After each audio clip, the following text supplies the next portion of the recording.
ஆதாமுக்கு பொண்ணு பார்த்தவர் யாரு? பொண்ணு பார்க்கல, பொண்ணை செஞ்சே கொண்டு வந்தாரு. கட்டிக்கு போற அந்த பெண்ணை பார்த்தப்போ என்ன சொன்னா பாருங்க, 23 பாருங்க. அப்பொழுது ஆதாம், இவள் என் எலும்பில் எலும்பும் என் மாம்சத்தில் மாம்சமுமாய் இருக்கிறாள், இவள் மனுஷனில் எடுக்கப்பட்டபடியால் மனுஷி என்னப்படுவாள். முதல் முறையா வேதத்துல கவிதை காணப்படுது.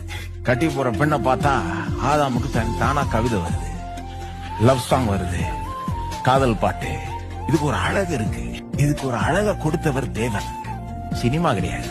சினிமாலையும் இதனுடைய அழகு எடுத்து அவங்க காமிக்கலாம், ஆனா அது தேவன் காண்பிக்கிற அளவு காமிக்க முடியாது.